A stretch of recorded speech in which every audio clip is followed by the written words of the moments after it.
हाँ, तो पिछला क्लास में हम लोग पढ़े थे फ्लूइड प्रेशर, है ना। और आज हम लोग पढ़ेंगे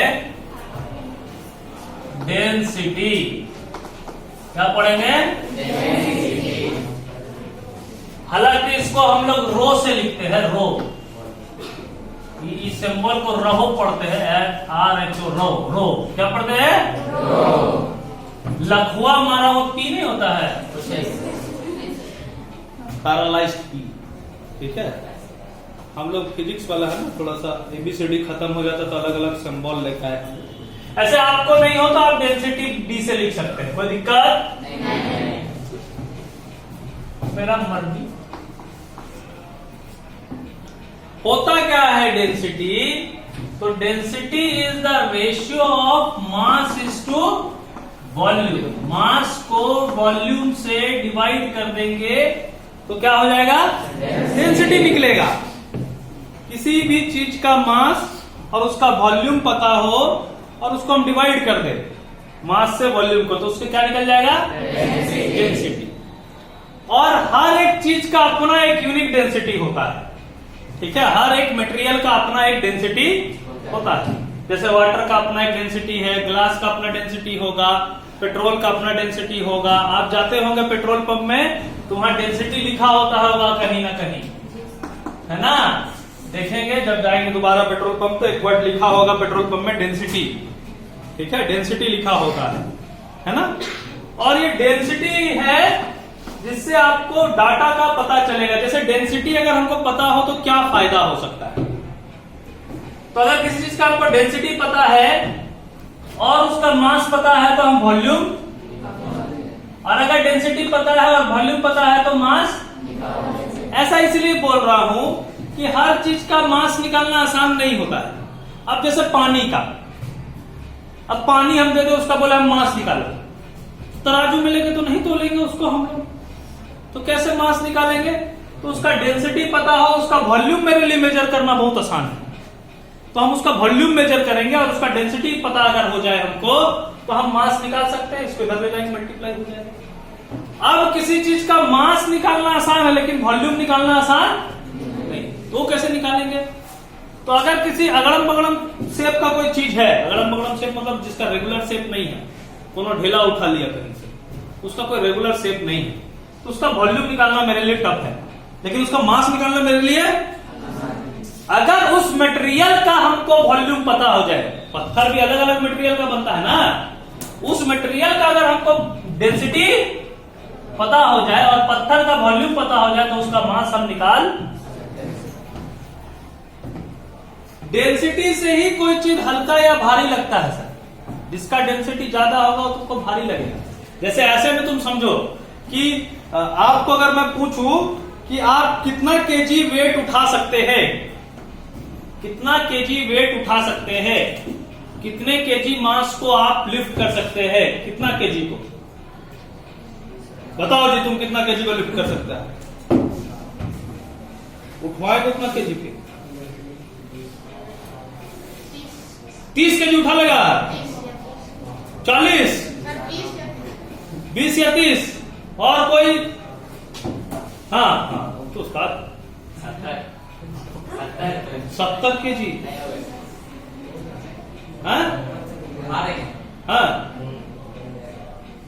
70 केजी। कैसे उठाएगा? वो तो हमको ही पता है।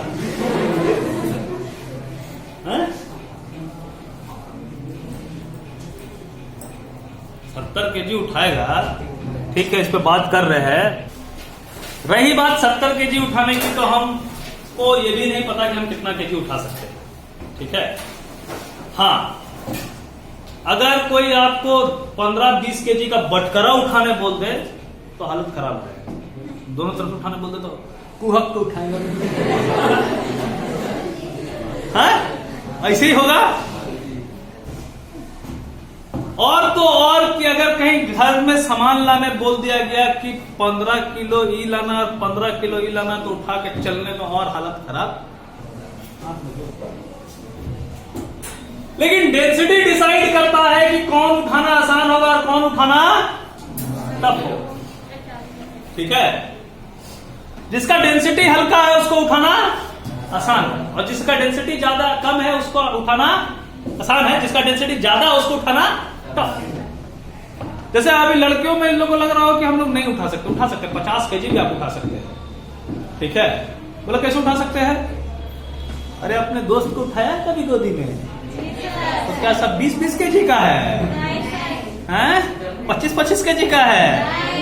किसी का 40-45 केजी तो होगा। उठाने का हम लोग उठाए हैं, है ना, ऐसा नहीं कि नहीं उठाए। लेकिन कोई चीज, उसी चीज को उठाने में अगर कोई 45 केजी तुमको ऐसे उठाने में दे दे, बटकरा उठाने में, तो उठाने में हालत क्यों? डेंसिटी दोनों का अलग अलग है, ठीक है। डेंसिटी जिसका ज्यादा है उसको उठाने में टफ होगा। अब डेंसिटी कैसे डिपेंड करता है? तो डेंसिटी डिपेंड करता है मास इस टू वॉल्यूम रेशियो पे। किस पे? अगर मास ज्यादा है, दोनों का वॉल्यूम सेम है, वॉल्यूम क्या रखे? सेम। मास ज्यादा है तो उसका डेंसिटी भी क्या हो जाएगा? ज्यादा, ठीक है। मास ज्यादा होगा तो डेंसिटी भी ज्यादा हो जाएगा। अब जैसे सब इंसान है, सबका तो वॉल्यूम लगभग सेम है, ठीक है, ठीक।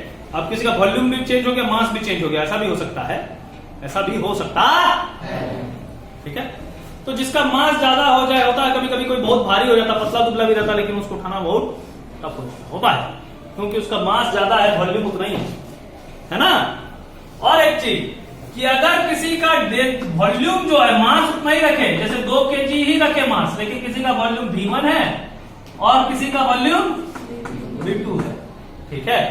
अगर किसी का वॉल्यूम ज्यादा होगा तो उसका डेंसिटी क्या हो जाएगा? कम हो जाएगा, ठीक है। 50 केजी बटकरा उठाना आसान नहीं है, लेकिन 50 केजी का चावल का बोरी उठाना, मास दोनों का सेम है, ठीक है, लेकिन दोनों का वॉल्यूम, इसलिए दोनों में डेंसिटी अलग अलग है। और डेंसिटी अलग अलग होने के कारण क्या हो गया? उठाना आसान हो गया, क्योंकि उसका वॉल्यूम बढ़ गया है। 50 केजी में आटा का बोरी और चावल का बोरी का वॉल्यूम ज्यादा हो गया, और 50 केजी में अगर बटकरा का देखेंगे तो उसका वॉल्यूम कम है। तो 50 केजी बटकरा उठाने का डेंसिटी तुम्हारा, जैसे इसका मास दोनों का सेम है, वॉल्यूम किसका ज्यादा है? बटकरा का कि चावल का बोरी का? तो डेंसिटी किसका कम होगा? चावल की बोरी का। तो उठाना आसान कौन होगा? चावल की बोरी, ठीक है। तो जिसका डेंसिटी कम होगा उसको उठाना आसान है, जिसका डेंसिटी ज्यादा होगा उसको उठाना टफ है, ठीक है। इसलिए 50 केजी वाला उठाना बोलते ना का, यही तुम बोले बटकरा इसे उठा के ऐसे उठा लो तो थोड़ा सा हाथ वहीं रह जाएगा, और कुछ नहीं। बटकरा आए चाहे नहीं आए, है कि नहीं? तो डेंसिटी का कंसेप्ट इसलिए पता होना, सिंपल सा एक लाइन है भैया, कि जो ज्यादा डेंसिटी वाला होगा वो नीचे होगा, और जो कम डेंसिटी वाला होगा वो तुम गलती से अपने डेंसिटी, तुम्हारा कुछ अपना डेंसिटी है, उससे ज्यादा डेंसिटी वाला चीज को उठा लिया। अब मान लो कि हम 100 केजी का बटकरा उठा लिए, लोहा का चीज, तो हम नीचे होंगे कि लोहा नीचे होगा? हम ऊपर आ जाएंगे, लोहा नीचे चल जाएगा, ठीक है। हालांकि लोहा मेरे ऊपर गिर गया तो हम ही दब जाएंगे, बात अलग है, लेकिन लोहा को हम ऊपर नहीं रख सकते ना, वो किधर आ जाएगा? ठीक है, कोई दिक्कत? अच्छा, डेंसिटी सबका यूनिक है। अब तुम एक बूंद पानी लोगे तो उसका भी डेंसिटी उतना ही है, और पूरा ड्राम पानी लोगे तो उसका भी डेंसिटी है ना, कोई दिक्कत? तो डेंसिटी का ऐसा यूनिट क्या होगा सर? इसका हो गया केजी, और वॉल्यूम को लाते हैं मीटर क्यूब में, तो केजी पर मीटर क्यूब डिवाइड है ना। हाँ, सीजीएस यूनिट ग्राम पर सेंटीमीटर, और 1 ग्राम पर सेंटीमीटर क्यूब में 1000 केजी पर मीटर क्यूब होता। वाटर का अगर हम लोग डेंसिटी भी देखें, डेंसिटी ऑफ वाटर अगर हम लोग देखें तो वो 1 ग्राम पर सेंटीमीटर क्यूब होता। कोई दिक्कत है? बोलो ओके, इतना दूर टापो, मतलब छापो। चलो भाई आगे चले, है ना।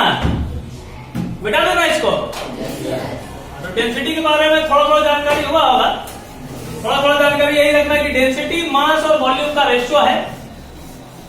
अगर आप हर मटेरियल का अपना डेंसिटी होता है, ठीक है, लोहा का अपना, चांदी का अपना, ठीक है, सबका अपना होता है। अब एक टर्म आता है बुआइंसी। क्या टर्म आता है? ये भाई कौन टर्म? देखो टर्म ऐसा है जो सच्चाई बताता है। हम क्या बोला आया तुमको, फिजिक्स जो है दुनिया में ऐसा चीज है जो सच्चाई बताता है। यह भी सच्चाई बताता है, बुआइंसी भी सच्चाई, एकदम फैक्ट, दुनिया का सच्चाई, ठीक है। यह है क्या ना कि आपने फ्लूइड में कोई चीज डुबोया, इमर्स्ड कराया उसके अंदर। ऐसा बाल्टी उल्टी लाओगे तो आपको करके भी दिखा सकता है। और आप घर में भी देखोगे, ऐसा विचार देखा होगा, मगुआ अंदर डालते तो मगुआ ऊपर आ गया। मग ऊपर आ जाता है कि नहीं आ जाता है? आता है ना। लोहा का छाना डालते तो अब जो है बुआइंसी कहता है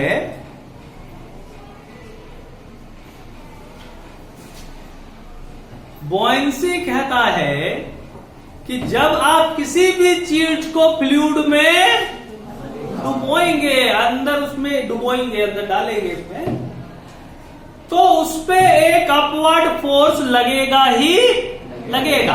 कौन लगाएगा? फ्लूइड। कौन लगाएगा? बेटा मेरा जगह छीन रहा है तो लगाएगा ही लगाएगा, ठीक है। वो उसको ऊपर रखने की कोशिश।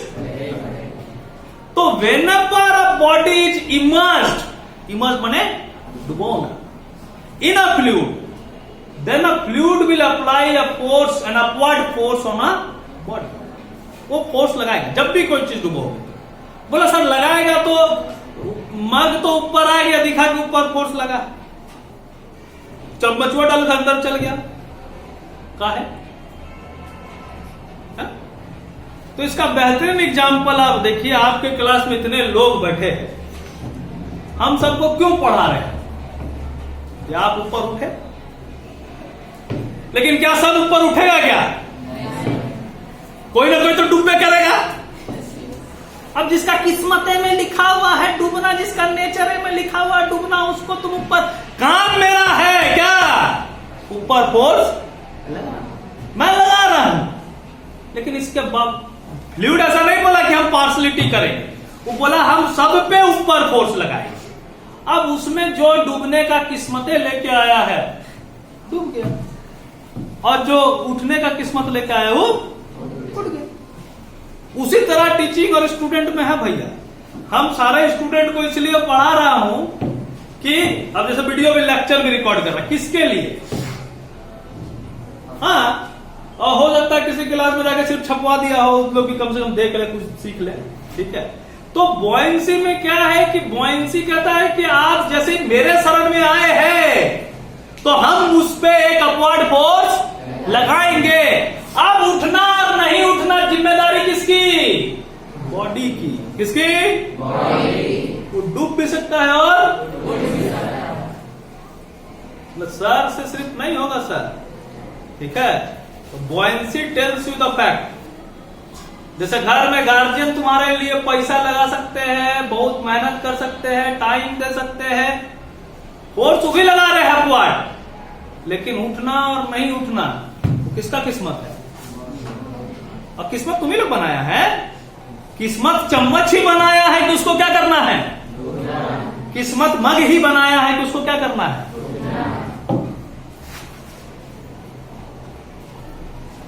ठीक है, ठीक। तो अब ऐसा भी नहीं है, उसमें भी है कि फ्लूइड भी अगर बदल दिया जाए तो हो सकता है चम्मच भी तैर के दिखा दे, चम्मच भी ऊपर आके फ्लूइड भी हो। लेकिन वाटर पे ऐसा सब नहीं है। वाटर तो कॉमन चीज है ना, वाटर में कुछ चीज डूब जाती है और कुछ चीजें ऊपर तैर के दिखाती है, ठीक है। हाँ, अजीब एक उठो कहीं डायलॉग सुन, फेसबुक में सब आते रहता है ना, कभी कभी वीडियो, आजकल रील चलते रहता है तो उसमें सुना बहुत अच्छा, ठीक है। कि अजीब खुदा की मतलब ऊपर वाला का रहम है कि जिंदा आदमी डूब जाता है और मुर्दा तैर के दिखाता है। अच्छा डायलॉग था, इसके ऊपर फैक्ट भी है। क्यों है तो बॉयंसी के ऊपर। तो बॉयंसी क्या है? एक टेंडेंसी है, एक व्यवहार है। एक क्या है? टेंडेंसी, एक व्यवहार है। ठीक है, तो क्या व्यवहार है? वो व्यवहार है जिसमें एक टेंडेंसी ऐसा है कि फ्लूइड का व्यवहार है। किसका व्यवहार है?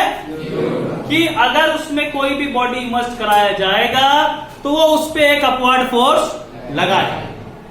अब डूबे नहीं डूबे उससे उसको मतलब, ठीक है, वो लगाएगा, उसका टेंडेंसी है। टीचर का भी यही टेंडेंसी कि अगर कोई स्टूडेंट उसके पास पहुंचा है तो उसको क्या करना है? उसको सुधारने की कोशिश करना, उसको अपलिफ्ट करना है। उसका टेंडेंसी तो लगा तो डूबा ही दे। ऐसा होता है क्या? हाँ, ऐसा होता नहीं है। ठीक है, तो बॉयंसी क्या हो गया? The tendency of fluid, to apply an upward force on a body which is immersed into it, which is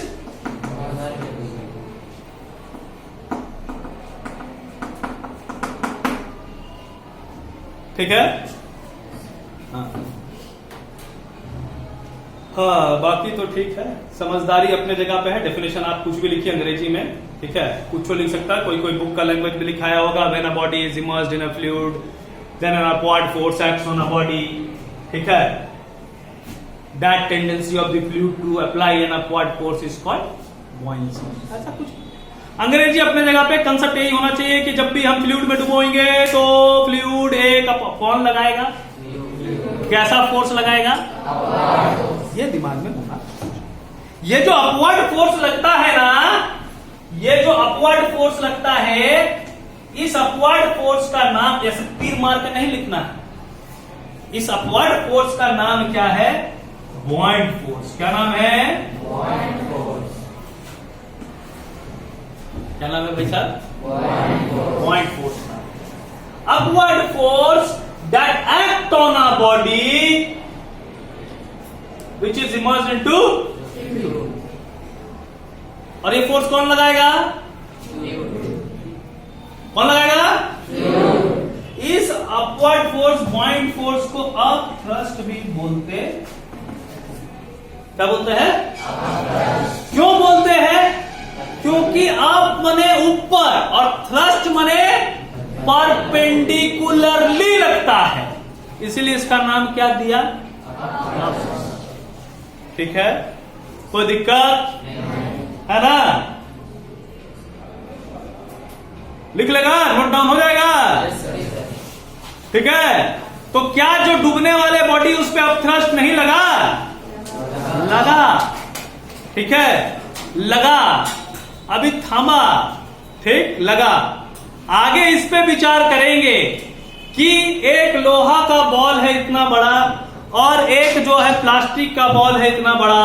दोनों का बॉल इतना बड़ा है और दोनों का आप डुबो दिए हैं, तो प्लास्टिक का बॉल ऊपर आ जाएगा और लोहा का बॉल नीचे चल जाएगा। तो किस पे ज्यादा बॉयंट फोर्स लगा? लोहा वाले पे कि प्लास्टिक वाले पे? दोनों पे सेम लगेगा। Who says it? ऐसा किसने बोला?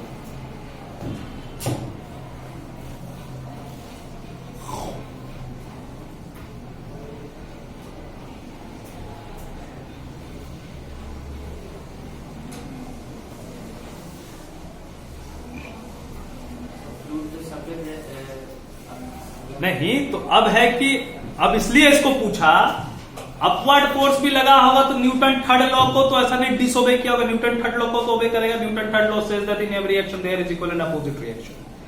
अपना वेट से, जो उसका वेट हो किधर लग रहा है? बॉडी का वेट किधर है? नीचे। तो वो नीचे की तरफ फोर्स लगा रहा है अपना वेट से। किस पे? फ्लूइड पे। जैसे मैं अपने वेट से धरती पे फोर्स लगा रहा हूं, तो धरती भी मेरे को ऊपर एक फोर्स लगा रहा है जिसको नॉर्मल रिएक्शन बोलते हैं।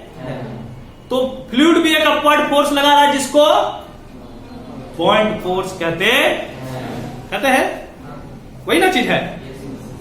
अब बात आई कि तो फिर तो आयरन बॉल का वेट क्या है, ज्यादा, और प्लास्टिक बॉल का वेट क्या है, तो फिर तो आयरन बॉल ज्यादा वेट लगा रहा होगा, तो उस पर ज्यादा क्या होगा, फोर्स लगना चाहिए, और प्लास्टिक बॉल पे।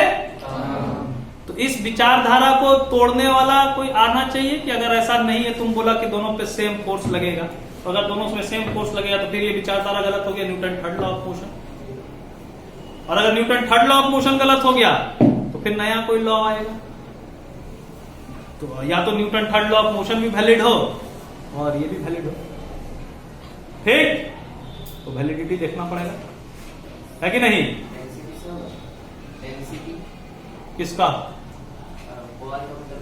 तो आयरन का बॉल का डेंसिटी ज्यादा है तो उसको पॉइंट फोर ज्यादा लगेगा।